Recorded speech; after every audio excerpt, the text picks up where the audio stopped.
दोस्तों, एक बहुत अच्छी बात कही गई है कि दुनिया एक रंगमंच है जिसमें हम जब भी आते हैं ना तो आखिर तक कई किरदार निभाते हैं। लेकिन आज शो हैशटैग जिंदगी में मैं आप सभी को मुखातिब कराने वाली हूँ एक ऐसी खास शख्सियत से जिन्होंने कि अपनी जिंदगी में और कहें तो टीवी के पर्दे पर, हिंदी सिनेमा के पर्दे पर कई किरदार निभाए।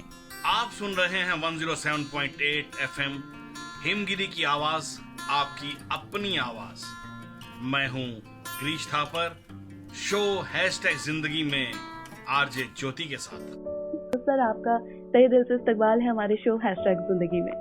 बहुत बहुत शुक्रिया ज्योति जी, और मैं आप सभी लोगों का आभार व्यक्त करता हूँ आप सबका कि आपने मुझे ये मौका दिया।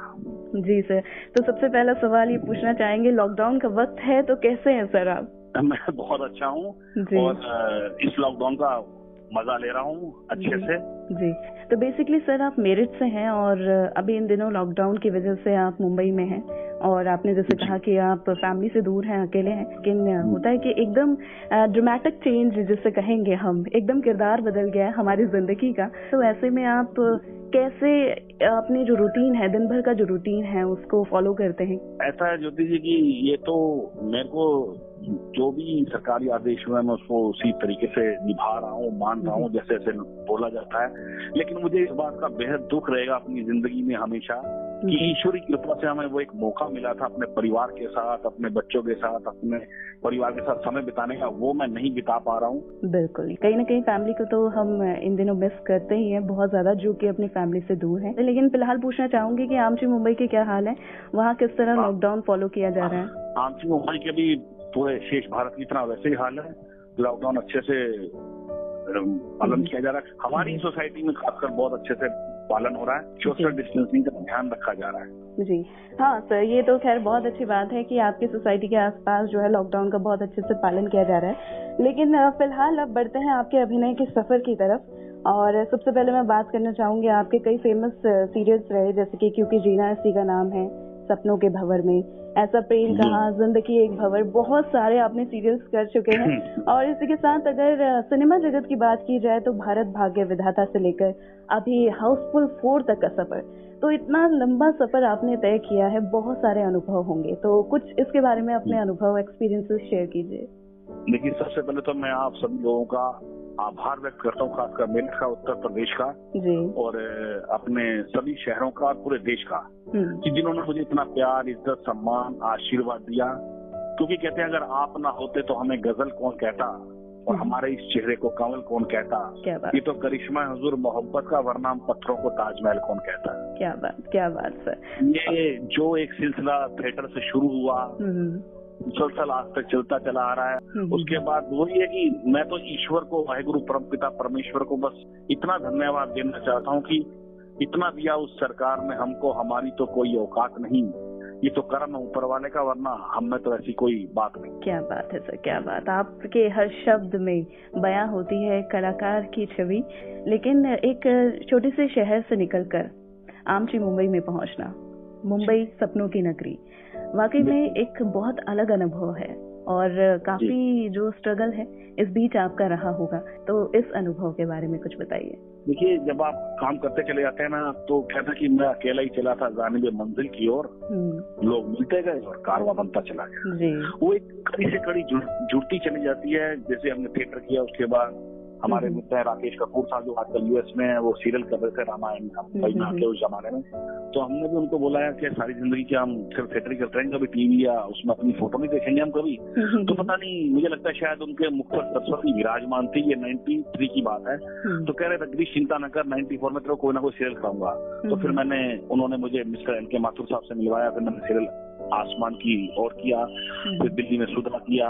उसके बाद हमारे बड़े भाई हैं डॉक्टर वेद थापर साहब, मुंबई में राजा रेंचो एक सीरियल चलता था, वो करते थे, उनसे हमने मिले, तो उन्होंने बुलाया। फिर मुंबई में निर्देश से आ गया और काफी लोग मिले जिन्होंने मेरा साथ दिया। तो धीरे धीरे करके ये एक सिलसिला चलता चला गया और हम करते चले गए। और यहाँ पर क्या है, जैसे यंगस्टर के लिए मैं कहना चाहूंगा, देखिए अगर आपने मन में ठान ली कि ये करना है, अगर फलक को जिद है जहाँ बिजलियां गिराने की, उन्हें भी जिद होनी चाहिए वहीं आशियाना बनाने की। बिल्कुल, और कह सकते हैं सर कि मेहनत ही आपके पास एक सबसे बड़ी पार होती है जो कि हर चीज को हासिल करने में आपकी मदद करती है। लेकिन फिलहाल सर एक चीज पूछना चाहूंगी कि आपने थिएटर से शुरुआत की, तो थिएटर के बाद देन टीवी सीरियल्स और उसके बाद बॉलीवुड का सफर, और ये 3 पड़ाव आपने अलग अलग फेस किए हैं। हर किसी में कुछ ना कुछ नया ऐसा अलग आपको जरूर सीखने को मिला होगा। तो हम चाहेंगे कि हमारे यंगस्टर्स तक वो जरूर आप बहुत पहुंचाइए जो कि आपकी बातों से कुछ ना कुछ जानना चाहते हैं, सीखना चाहते हैं इस फील्ड के बारे में।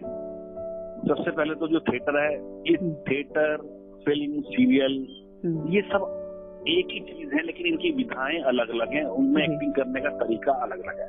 जैसे हम लोग थिएटर करते हैं, स्टेज पर हम लोग कोई चीज प्ले करते हैं, तो उसमें हमें इस तरीके से प्ले करना पड़ता है कि पहली कुर्सी वाले को भी हमारा डायलॉग सुनाई दे और जो सबसे लास्ट की कुर्सी पर बैठा उसको भी हमारे डायलॉग पर एक्सप्रेशन सुनाई दे। पहली बात तो थिएटर का।